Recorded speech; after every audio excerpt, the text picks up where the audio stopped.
Greetings. This is Paul the Poke from PaulthePoke.com. I'd like to welcome everybody to This Week in Prophecy. We are January 21, 2023, and we are going to take a look at the week that was. And the world's elite rich millionaires and billionaires descended on Davos, Switzerland for the World Economic Forum. And these people are smarter than us, richer than us. They want us to comply with their view, their vision of the future, and it's not a good one. We're going to cover some of those things. And you could have gone too.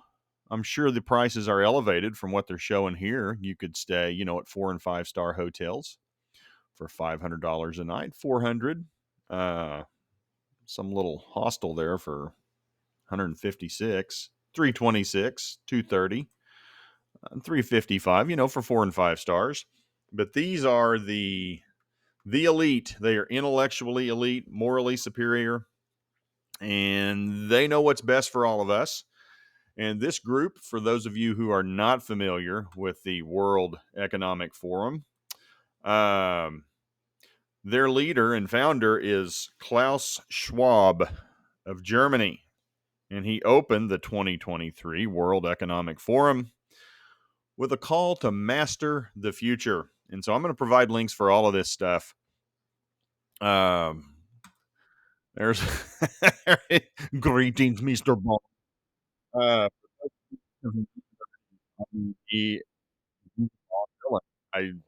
I say that kind of tongue in cheek, but man, that's what this dude sounds like. He's like the head of the globalists. And if you listen to these folks talk, don't take my word for it. Click on these links, listen to what these people say. I mean, he is not kidding. Their outlook is global. They want to impose these things on a global level. And some of their slogans, I mean, I've heard this guy say this many times: you will own nothing and you will like it. I mean, it's just as hostile to God as it can be. I mean, just looking at the 10 commandments, thou shalt not steal implies ownership of property, goods, material items, and God tells us not to steal them. Well, this guy doesn't even want you to own anything. So, I mean, they are set apart from God. They want nothing to do with God. It's all about humanism and their view of the future of humanity. So take the time, if you guys aren't familiar, listen to what this guy has to say. And I pulled together some highlights from the World Economic Forum 2023 version. This is the Colombian President Urrego, and he's speaking with Al Gore, former Vice President Al Gore under Bill Clinton. And you'll get a chance to see some of these folks lined up in this open forum discussing capitalism. And I'll back this out, rewind this. There's Al Gore. Check him out. He gets pretty fired up. He's got some other things that he talked about during the he had some time to talk on his views of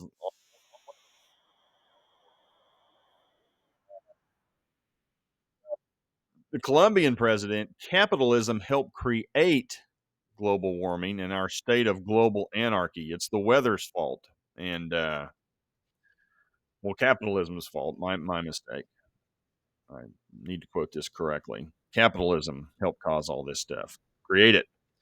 Humanity must overcome capitalism in order that we can live in our planet, on our planet. I don't know what the deal is with her hat. I guess it's protecting her from the sun.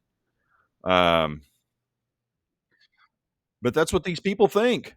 I mean, and again, listen to what they say. Don't take the bald guy's word for it here, talking to you on YouTube. Listen to what they say and listen to their solutions. They are there's nothing being hidden here. So the days of the old, kabuki theater and conspiracy theories, no, they're not in hiding in the shadows. They are out and they are telling you what they want to do, and they don't like capitalism. Um, they don't like it. They want to get rid of it. And I'll tell you what else they want to get rid of. They declared war on meat. They've been having a war on meat for some time. Again, at direct odds with God's word. Acts 10 verses 13 and 15. Then a voice said to him, that him is Peter, get up, Peter, kill and eat. The voice spoke to him a second time, do not call anything impure that God has made clean. And so the point of it is, it's like, hey, animals were created to be eaten. So it's okay to eat meat. Now, this younger crowd in the World Economic Forum, they're on a moral crusade. They want us all to be vegans and vegetarians. And here's the money clip from the World Economic Forum. If 1 billion people stop eating meat, it would have a profound impact on the climate. And Wall Street Silver is hysterical to follow on Twitter. So for those of you who don't follow, highly recommend following him. And when the Davos crowd, the rich, give up their private jets, then we can take them more seriously on stop eating meat. And I mean, you should see it. They all fly in there. And then once they get to the airport, they take helicopters to the little setting to where they all meet. So there's nothing about these folks that speak of responsibility when it comes to their carbon footprint. I mean, they burn fuel like crazy because they're very important and they have to get to these places.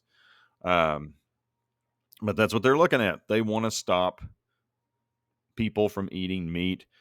And, Bill Gates, look at Bill Gates. He's out there gobbling up farmland. He wants to plant soybeans and have all these soy products and meat soy products for us to eat. And if we eat it long enough, we'll like it, so they tell us. But they want to impose their will on how we travel, what we eat, what we own. And again, just clips of what they're telling us. Listen to what they're saying. They're not kidding. And they're even getting into health. Tony Blair, former Prime Minister Tony Blair of England. Now he's at Davos. He's talking. We need a global database of all who's vaccinated and who isn't. Now they admit we don't have the capability to do this right now, but they want to impose this again on a global scale. And you can hear his own words, and he's ready to roll out all kinds of vaccines just because of what he thinks the future holds. Multiple viruses, illnesses that are going to come out, and we're just all going to need to get vaccinated. And we need the ability to track who's been vaccinated against what, so we can control these diseases, allegedly. But there's Tony Blair. He's talking about it. And again, these are just some of the things that I found interesting that they were talking about. I mean, John Kerry was talking about saving the planet from ourselves and, extraterrestrial, that he's sitting there. He just an outer worldly experience. And it's just gotten so crazy to the point that we have to talk about saving the planet and from ourselves. And there's some truth in that, but it's not because of weather.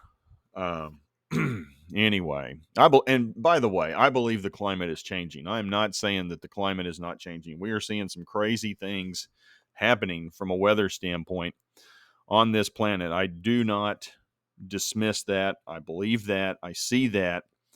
Now we can have a serious debate about the cause of those things.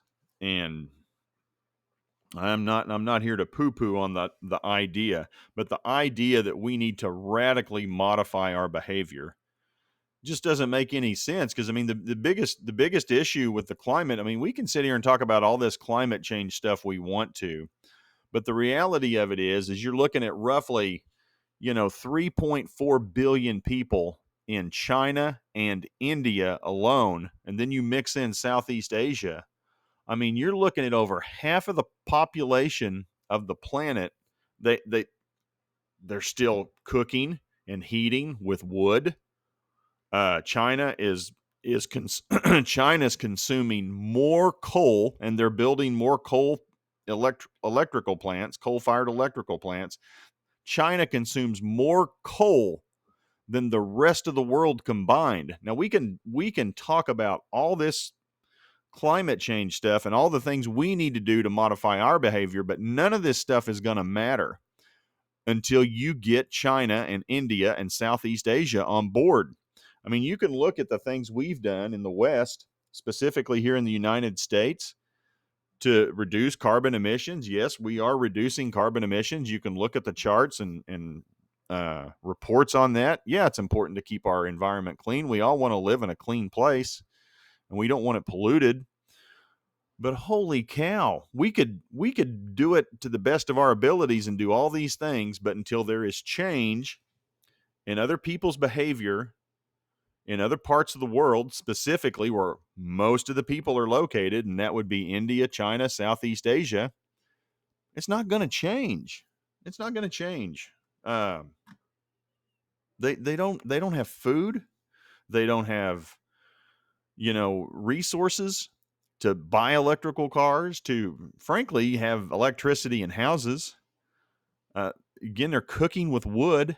I mean, it's not feasible. It's not to say that we don't need to be thoughtful in how we manage our resources here on the planet. That's not the point, but it's all you young people out there. You can go get all fired up as much as you want, but you need to take a look at the reality of it and do some real thinking about it. Please think about it. And just stop spitting out a bunch of cliches. And anyhow, I need to get away from that.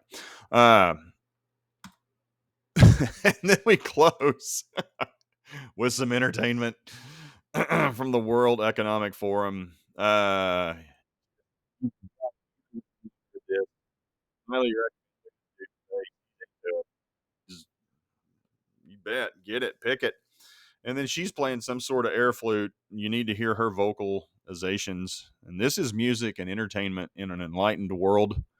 This is what we should all strive for. So all you people out there listening to, modern pop music, Beyonce, Taylor Swift, whoever, rock music. No, this is what your future holds, according to the the World Economic Forum.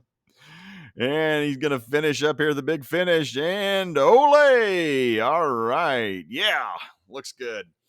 And so the reality of all of this is, this is the spirit of the Antichrist. And I know I'm probably going to lose a lot of you right here. Oh, this is all good till you start talking about Jesus. But you know what? I will say this. This is from 1 John 4, and these three verses, I cannot tell people how many times this will separate the wheat from the chaff real quick on where people are and who people are. And this is a simple litmus test from 1 John 4, and it's not any more complicated than this. This will tell you who's pro-Jesus and who is not. Beloved, do not believe every spirit, but test the spirits, whether they are of God, because many false prophets have gone out into the world. By this you know the Spirit of God. Every spirit that confesses that Jesus Christ has come in the flesh is of God. And every spirit that does not confess that Jesus Christ has come in the flesh is not of God. And this is the spirit of the Antichrist, which you've heard was coming and is now already in the world. And this was roughly 2,000 years ago when this was written by John. And I'm telling you, these three verses, I mean, it's all true. The Bible is all true. But these three verses, I hear people say things and I'm like, oh, that's kind of interesting. And they're talking biblical concepts and it sounds good until you discuss who is Jesus. Oh no, Jesus isn't God. Jesus is this, Jesus is that, but he's not God. He's not the Son of God. He's just a man. Or they even deny Jesus ever came in the first place, that he's just a story, he's a legend, he's not a real person. And when you hear people say that, they're telling you where they're coming from and what they really believe. And it's really not any more complicated than that. So I highly recommend using that as a little tool. You want to find out where somebody's character is and what they believe in regards to Christ? Right here, 1 John 4. And that's what's coming out of Davos, Switzerland. I mean, it is all secular humanity and what humanity thinks is best for humanity. I mean, this is the same group of people, in their own words, they think we need population control, get it down to 400 or 500 million. I mean, that's taking out 95% of the population from here. They think 95% of the population needs to go away in order for utopia to happen. Now, that's a lot of dead people. And I'll promise you, you and I aren't the ones that are surviving as they see it.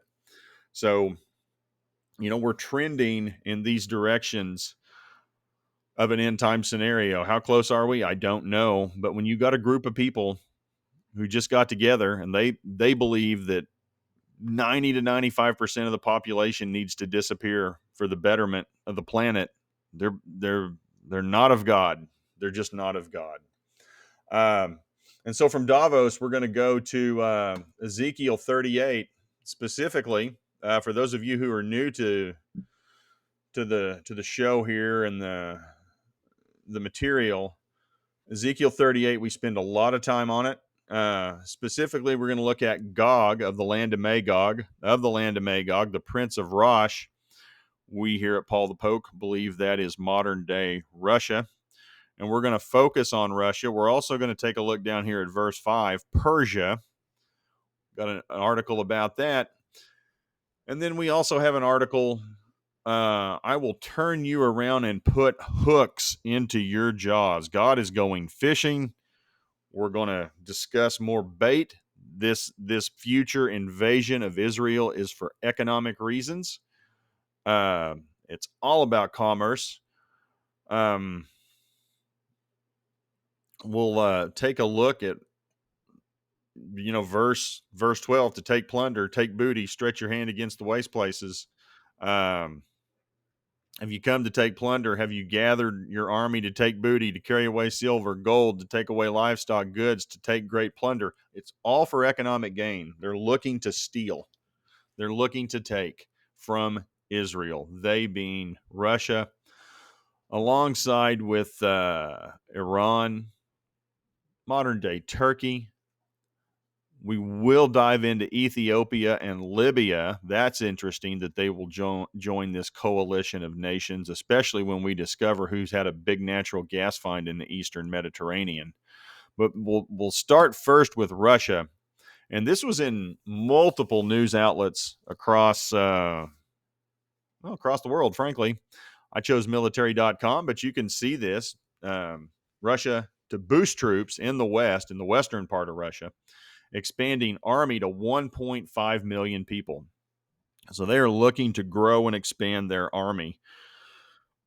And of course, their concern is that NATO is looking to increase in size. And their concern is in the north and the west of Russia. Finland and Sweden are in the process of trying to join NATO. So Russia thinks they need to add more troops because their concern is the West is going to put, NATO is going to put more missiles on their border. They don't like that. Putin has no timeline. Allegedly, there's no timeline to build up to 1.5 million troops.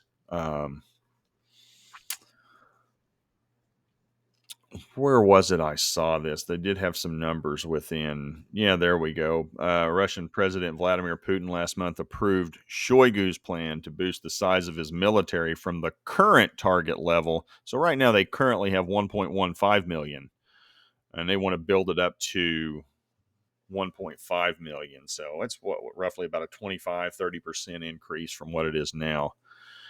And the expansion will be across all branches of Russia's military, and will be coordinated with the delivery of new weapons to equip them, of course. Okay. And they'll be able to pay for it, frankly, because their ruble's getting stronger, and they are selling more resources, energy to the east. That would be India and China, Southeast Asia, oil, gas, commodities. They're selling more to the east than they were to the west in Europe. and they're making more money. They're bringing in more money. And so we transitioned from Russia to Iran. Europe. This is from Al Monitor, independent, trusted coverage of the Middle East. European Parliament slaps sanctions on Iran's IRGC. This is something the press, and I get why they use IRGC. It's initials. It's faster, doesn't take up as much space. You don't have to say as much, just say IRGC. That stands for Iran's Islamic Revolutionary Guard. So this Guard Corps, this is their military. So it's not like, what we think of traditionally as a terrorist group like ISIS or, some of the things that Al-Qaeda. I mean, this is a military group, Hezbollah, another terrorist agency. This is a military group of a country. European Parliament passed a resolution on Thursday that calls for designating Iran's Islamic Revolutionary Guard Corps, the IRGC, as a terrorist group. And a lot of this has to do with people's individual rights. You had the young lady who was beaten and killed because she didn't wear her hijab. They are also executing people who are of different sexual orientation. Resolution reiterates previous condemnation of the rapidly deteriorating human rights situation in Iran, calling on Iranian authorities to respect ethnic and religious minorities and the LGBT population's fundamental rights and freedoms. Condemns arbitrary detentions, torture, and execution of demonstrators. So effectively, the government of Iran, this is being carried out by the IRGC, people who oppose the government are being arrested, imprisoned, and executed. I think they got up to, 15,000 people that they've taken into holding in prisons. So Europe's on board. United States is on board. IRGC, terrorist organization. And again, just looking at what we have here, these groups of people will come together as one. Persia, that'd be Iran. Magog, Rosh, Prince of Rosh. That's the New King James. That's not in some translations, and there's some discussion as to whether or not that's the chief prince of Meshech Tubal, which would be modern day Turkey, land between the Caucasus, between the Caspian, Red Seas area. Prince of Rosh, Meshech, and Tubal. I will turn you around, put hooks in your jaws. This bunch will come together, and you see these people coming together. And the reason why they will come together, this was put out this week from Al Arabia News. Eni, this is a natural gas company or an energy company from Egypt. Well, I'm wrong about that. My mistake. Italian energy group Eni said on Sunday it had made a new gas discovery in an Egyptian offshore field in the eastern Mediterranean Sea. So this would be an Italian company, Western Europe. They're starving for energy because Russia's shut off the spigot. State-controlled Eni, this would be Italian, is looking for new gas sources as it aims to completely replace gas imports from Russia by 2025. So they're hoping to do that within 2 years, completely replace what was lost coming from Russia. Well, a major source of that natural gas and energy is going to come from Israel. I mean, they have 3 massive natural gas fields in their waters off the coast of the Mediterranean, and they're already distributing some of this natural gas. It's being liquefied and then put on ships. Israel transfers the gas to Egypt. Egypt liquefies it. They put it on a ship and they sell it to Europe. And they're doing it at a far cheaper rate because the gas is so plentiful. And that plays into, with this group here that's going to kind of stick around, and they're going to protest what Russia and friends are doing. Sheba Dedan, that's ancient names for what is modern day Saudi Arabia. Merchants of Tarshish arguably Western Europe. We can have that discussion for another day, but I'm of that opinion. Whether it be southern Spain, Britain, again, those countries are Western Europe. Loosely, I take that. They're young lions. That's where some people think the Brits are involved. And they're countries that some make a circumstantial argument that may be the United States.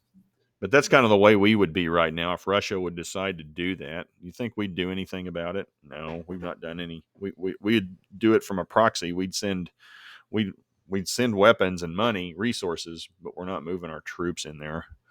And the same thing's going to happen when Russia looks to go into Israel, which makes you wonder. Something's going to have to happen with what's been taking place in Ukraine. Something big is going to have to change for that to stop.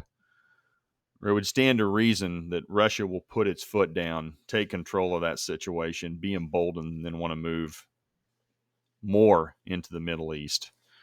And you look at the number of troops.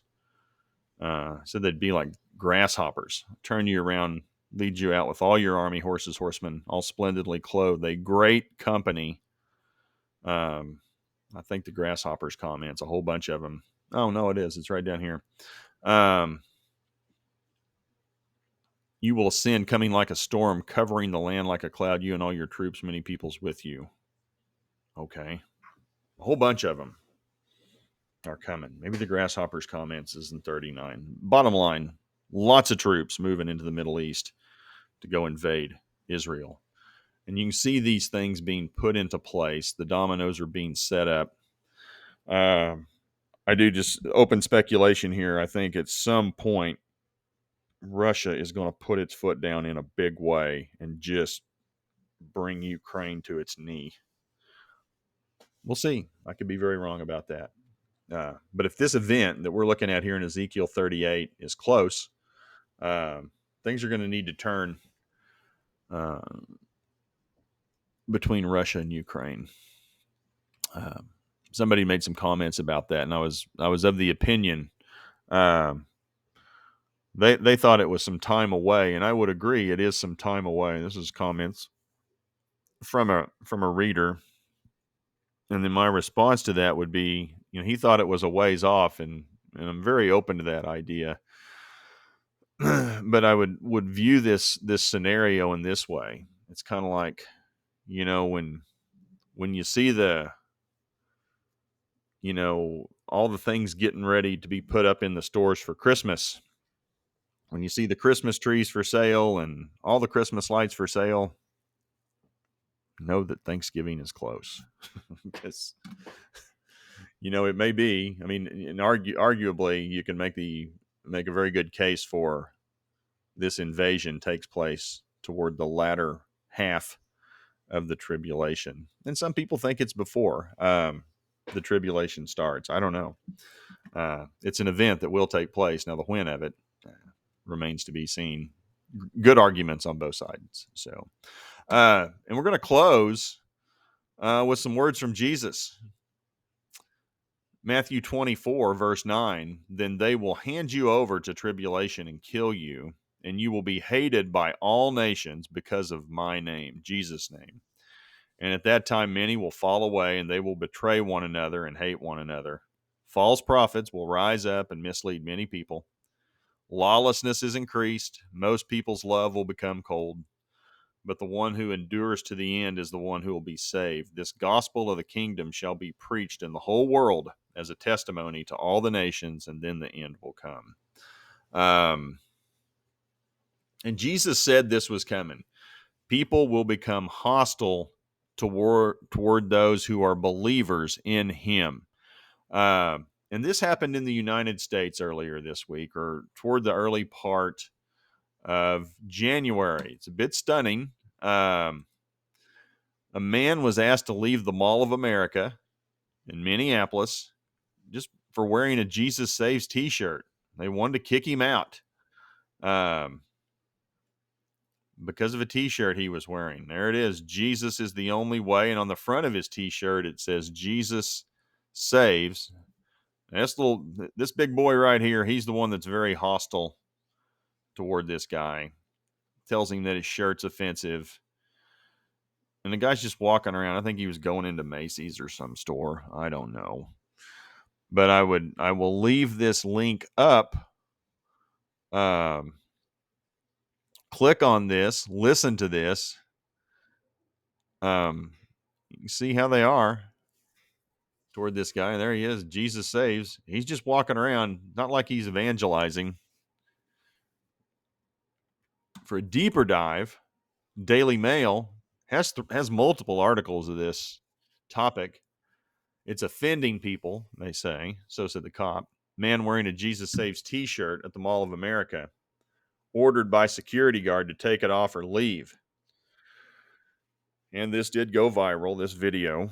Security guards threatened to kick the man out if he did not oblige. People are upset about it. Christians are upset about it. And several people on Twitter talking about, let's go storm. Everybody show up in Jesus Saves t-shirts. Go to the Mall of America. Jesus is associated with religion, and it is offending people. People have been offended by this t-shirt. Oh, my goodness. T-shirts now offend us. Oh. But it does speak to where we are. I mean, here we are in the United States, freedom of speech, freedom of religion, and you have a guy just walking around with his t-shirt on. And you can read the captions. You want to shop here, you need to take that shirt off. What's wrong with my shirt? Again, you can watch the video here. It's about 2 minutes. Now, a spokesman for the Mall of America told Daily Mail that the man was allowed to remain in the mall following the interaction. Okay. CYA. Just my 2 cents on it.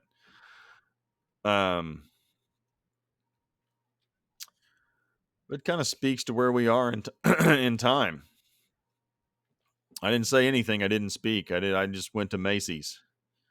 Giving you a couple of options. You can take this shirt off and you can go to Macy's and you can do your shopping. Or you can leave the mall, okay? Those are your only options right now.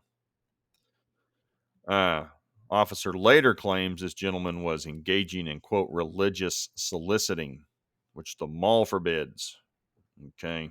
Mall policies prohibit inappropriate attire, including apparel that has obscene language, obscene gestures, or racial, religious, ethnic slurs that are likely to create a disturbance. Yeah, that's very offensive. Jesus saving. Even you, the person who's threatening to kick him out. There you have it. Sign of the times. It's where we are here in America, 2023.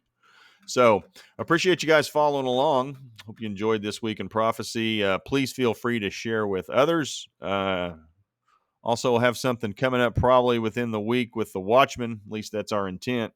Me and Checkmate.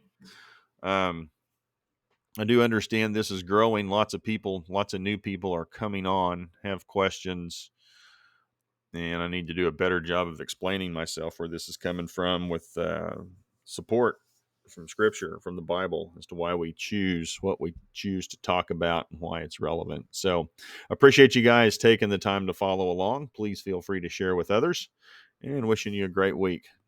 Catch up with you guys later. Thanks a lot. Bye.